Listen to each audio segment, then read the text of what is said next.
It's time for Positively Kansas. Coming up, something new is in the works that may have you visiting some unusual places in downtown Wichita.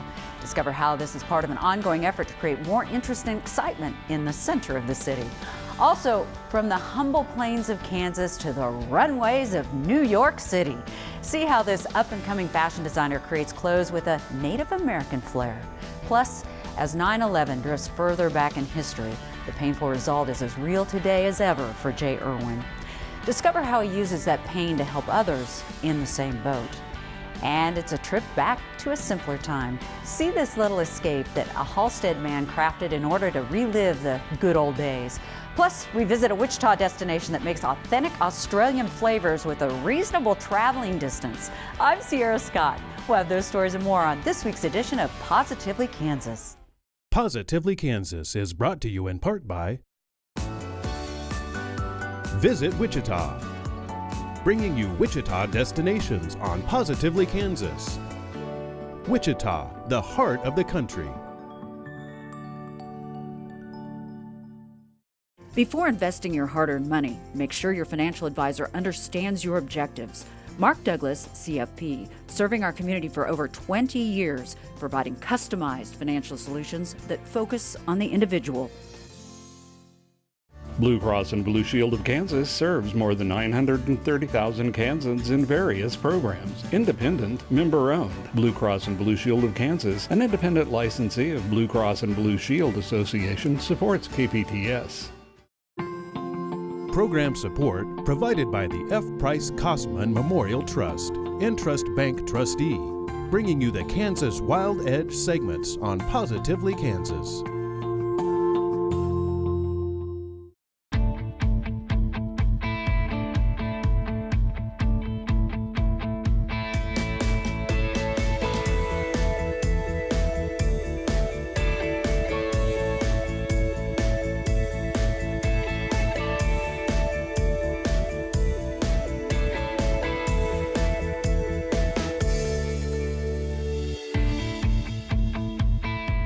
Downtown Wichita continues to evolve and change, and there are a lot of new things on the horizon.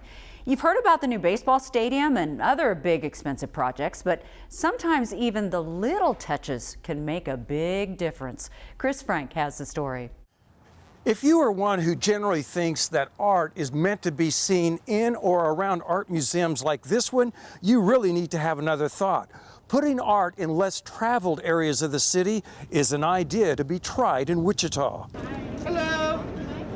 It's noontime on a weekday, and workers and visitors to downtown Wichita gather in the pop-up park for lunch on Douglas between Main and Market. Visitors express a feeling of new energy here. I've just noticed more happening downtown in general. Art, just the revamping of downtown. It's been amazing to watch because it's much needed. Art is what Monica Chavez sees, and others do too. It's really great to have, the pop-up park, come get lunch, be outside. They have the live music and then all the different artwork. It's really colorful and lively. It's great. Artwork in its various forms can be like a lure, an invitation for people to stop, look, and linger in Wichita's urban center. It's a different look at Wichita, a more up-to-date look. You see it in Gallery Alley. That's a gathering space in the 600 block of East Douglas, where art is being experienced along with occasional live music performances. We definitely needed something to attract more people to Wichita and also downtown. Putting artwork out on a major downtown street like Douglas Avenue is one thing, but the local booster organization Downtown Wichita is behind an effort to also get artwork in the alleyways, where most of us have little reason to drive through or walk in. Douglas is already so beautiful, and there aren't places more in need of an image makeover than alleyways, especially downtown. Imagine, if you will, this drab alley door transformed by art. The Knight Foundation Fund awarded Downtown Wichita a nearly $57,000 grant to pay for the project.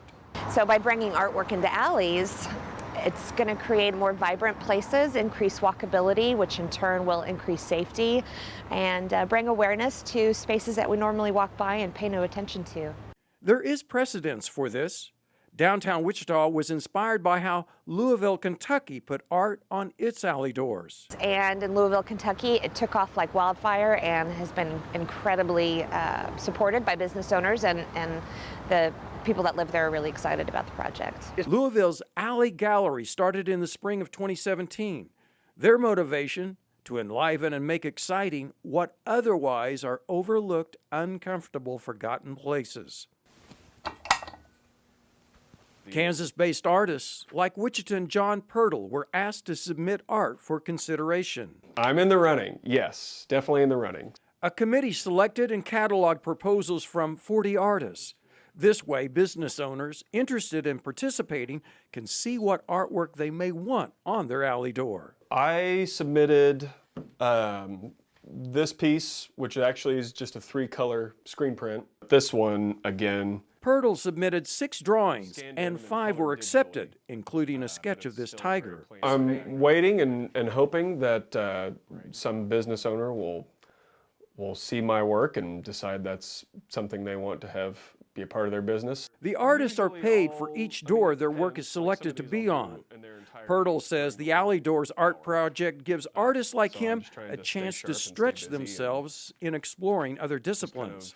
Perhaps you've seen murals he's painted, such as this one on a restaurant on East Douglas near Hillside. Pirtle also illustrates books.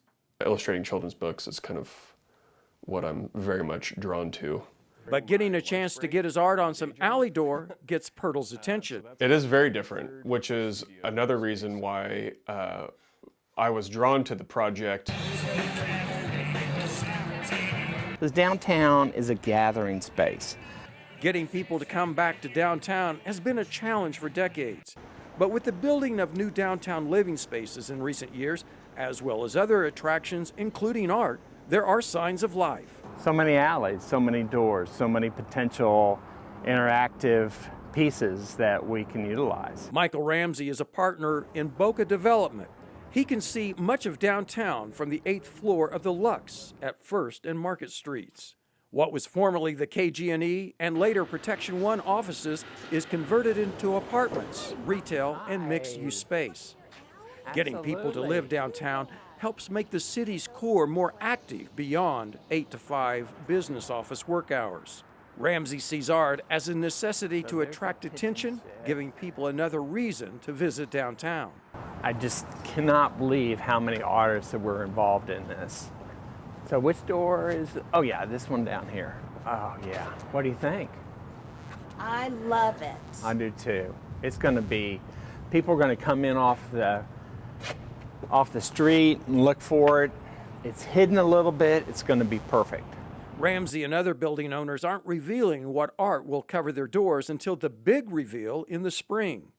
He says using art is the best way to turn an alley into a place people want to visit. All across the nation, there's a big push now that let's make alleyways more pedestrian friendly. He says it's an opportunity to turn otherwise utilitarian spaces into public spaces, something urban planners like to call placemaking. Is it ends up getting people into these alleyways that they wouldn't have necessarily gone down. Could you see yourself walking down an alley in order to find art? Sure. If I heard about something going on downtown, I'd absolutely go and try and find it. In the alley? During the day, yes. Not necessarily at night. The art will be put on vinyl to cover doorways, just like it is with these Louisville doors. That way, the original art is protected, so if any damage occurs, it can be replaced. The installation and launch of the first 10 doors comes in the spring of 2020. At that time, signs and maps will help direct pedestrians to the art. It's something different. Different indeed. For Positively Kansas, this is Chris Frank. We'll continue to follow the Alley Door project as it evolves and keep you updated.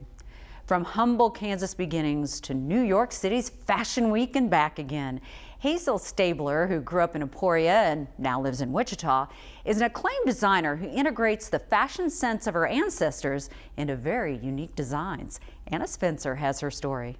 Hazel Stabler's home doubles as a design studio. Here in her living room, you'll find a one-of-a-kind couture collection inspired by her Native American heritage. I started designing clothes when I had children. It wasn't a career that I ever thought that I would pursue, ever. I had no interest in sewing or designing, but what I wanted, I always was fashion forward, and I always dressed my children, and we'd go to Native events and I would dress them Native inspired contemporary clothing, and that's how I got started. She says each piece tells its own story. Hazel, part Yaqui and Ojibwe, uses a unique combination of French, feathers, animal teeth, Angora hair, and traditional sewing techniques in all her designs. Born in Emporia, Kansas, she recalls moving out to the East Coast 30 years ago. And now back home in Wichita, she says she never expected a lifelong career in fashion. I was living in Boston at the time, and I was at a powwow, and I met a woman who was from Harvard University, and she took my number and called me and asked me if I'd be interested in doing a fashion show for the Lady Chieftains that they were having at Harvard. And of course, I was like, I'm not a designer, I'll do something. From there, Hazel went back to school where she studied apparel design and fashion merchandising, and she kept creating, winning awards for both traditional heirloom pieces and contemporary Native designs. Hazel says her journey in fashion has always been a family affair, so when the invitation to participate in New York City's Fashion Week came in 2019, her husband and adult children came along. Hazel's daughters and other local models took to the runway with a fashion show that originated as part of the annual ICT Native Gala, a local celebration of Native American culture. The event also raises funds for missing and murdered Indigenous women, a mission close to Hazel's heart. It's something that has been going on our whole existence as being Native Americans, and it is an epidemic, and it is because of social media and education helping to bring light to this. It's coming in the front, forward. Hazel's red fashion shows are powerful and feature live music, videos, and Native American dancers, as well as the symbolic red and black handprints, all part of her message to bring light to an important issue and share her heritage with others. While Hazel's designs reflect her background and upbringing, she says her clothes are for everyone. She will continue to design under her label Buffalo Hunt Camp and looks forward to creating new pieces in the future. For Positively Kansas, I'm Anna Spencer. Stabler has already been invited back to Fashion Week and plans to return with a new show and more one-of-a-kind custom designs. Watching the World Trade Center buildings collapsing stirred a young Kansan to join the Army and go to battle. Little did he know the wounds he would suffer. But those wounds now inspire others as nothing else could. Chris Frank has Jay Irwin's story. I saw a need for service. For Jay Irwin, that personal call to serve came about when he was a senior at Mays High School. The call to serve, he says, sprang out of watching the events of September 11th, 2001. And so I felt that I needed to do more, and I needed to, that whole, like I said, 9/11 changed my whole, probably career path. And not just for me, but probably a whole generation of people.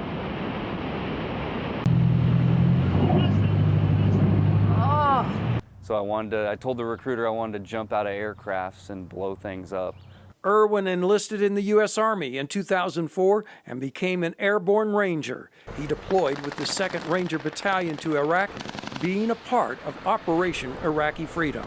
His first deployment to Iraq was in April of 2005. But the operational tempo there was basically a 1 or 2 missions a night. Looking for high-value targets. High-value targets whose photos, you may recall, were on a deck of cards, ranking them on a most wanted list. The deck of cards, yep. Irwin deploys to Iraq a second time with the 82nd to work in an area known as the Triangle of Death. So basically we're landing in the hornet's nest. And Irwin says the 12-man unit he was in was misdropped about a mile from their target. So we have to figure out in the middle of the night how to get back where we needed to go.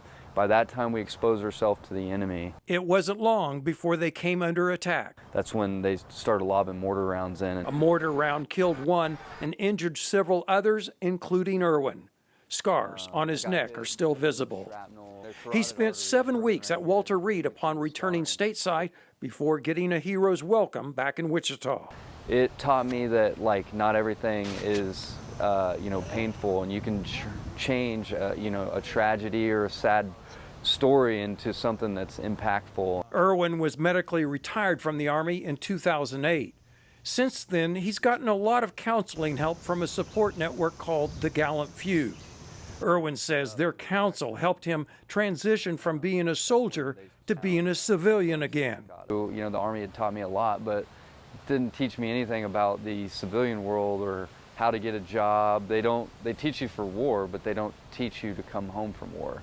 His advice to other veterans is to seek out the available help through veteran organizations to make the transition to civilian life. You would never do something difficult alone by yourself in the military. Why would you start on the civilian side of things now?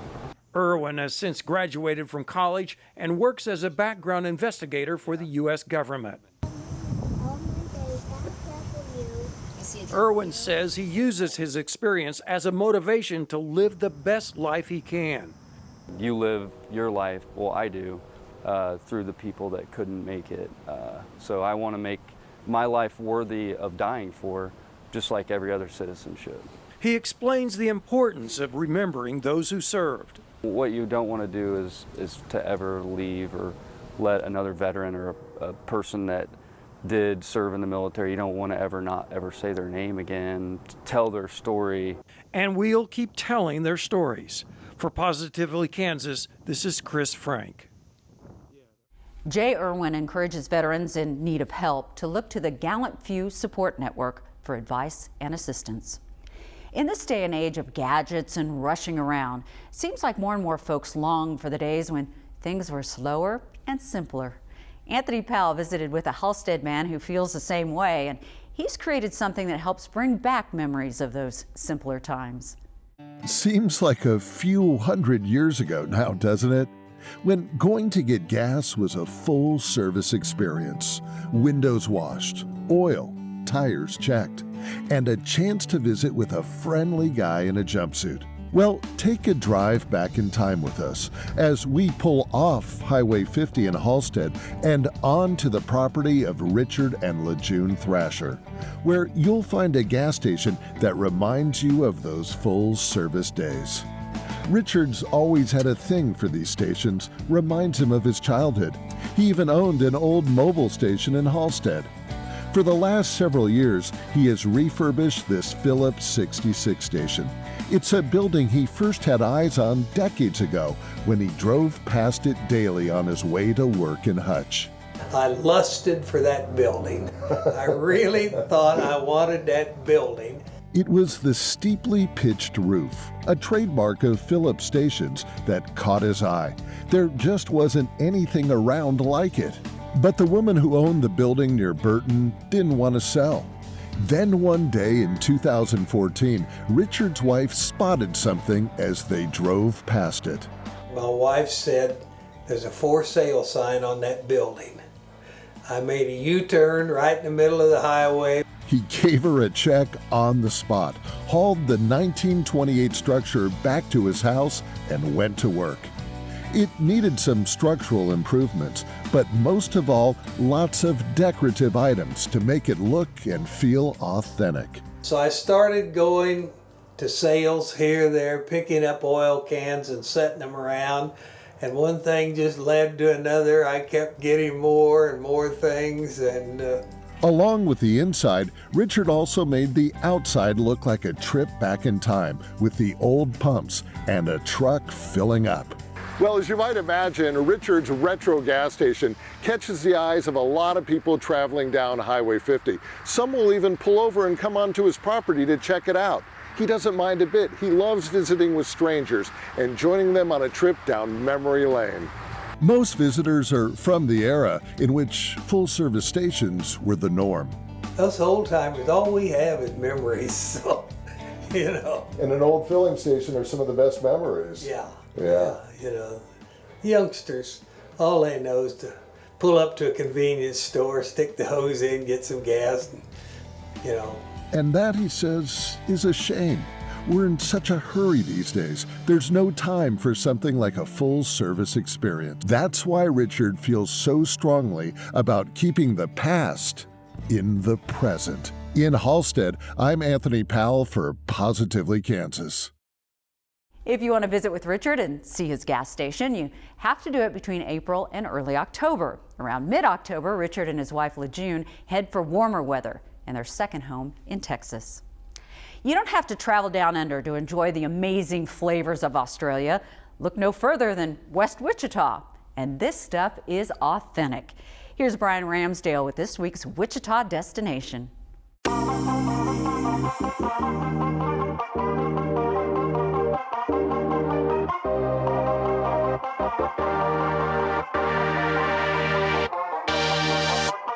It's a really calm environment and it's really fun to be in. Like, it's a cool little space that you wouldn't ever, I don't know, see anywhere else.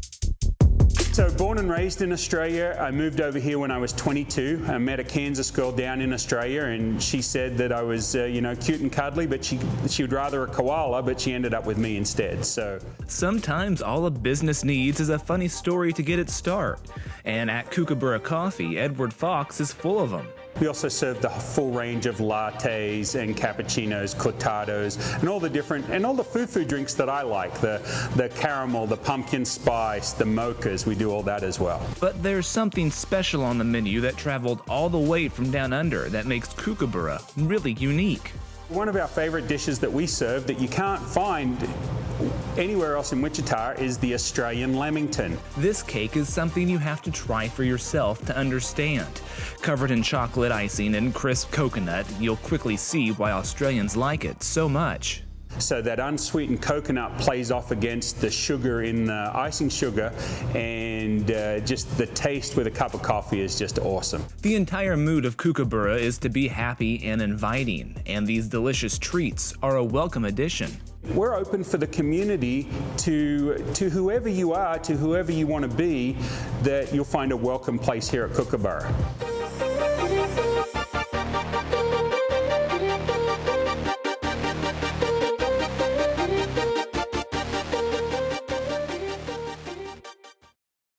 Next time, Brian takes us to a Wichita pizza restaurant unlike any other. The pizza is so unique and tasty that a local brewer has created a special beer just to drink with it. Now to the serenity and beauty of the great outdoors. In this week's Kansas Wild Edge report, Mike Blair shows us how winter's first snow sets up conditions for delightful viewing as birds eat colorful berries and snowy scenes.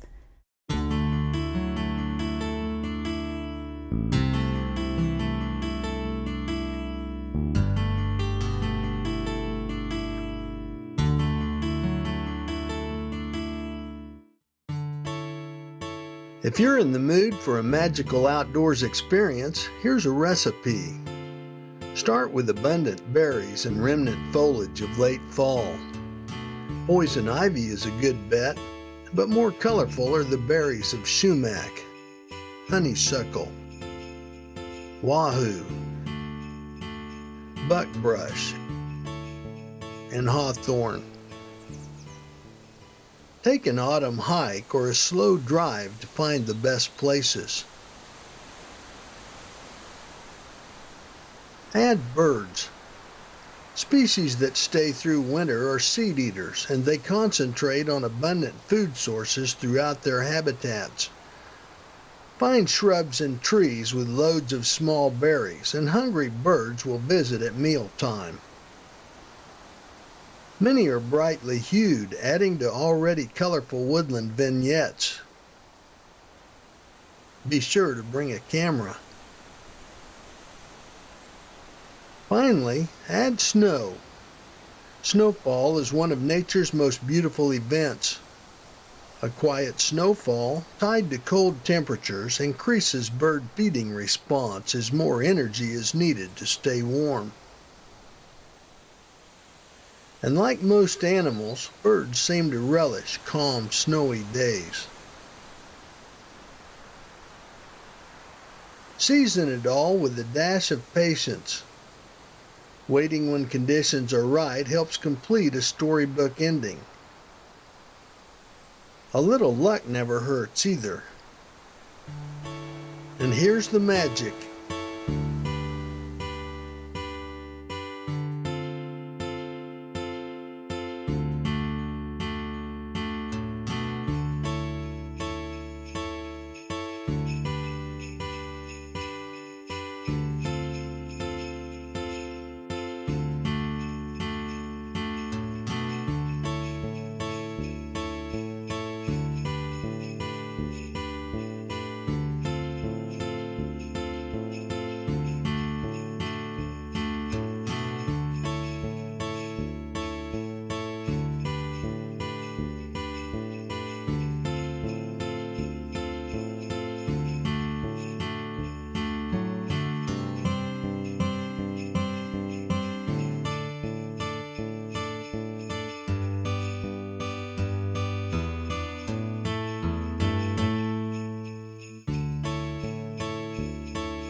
Find the magic for yourself.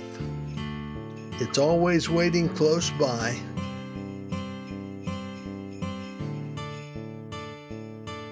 I'm Mike Blair for Positively Kansas.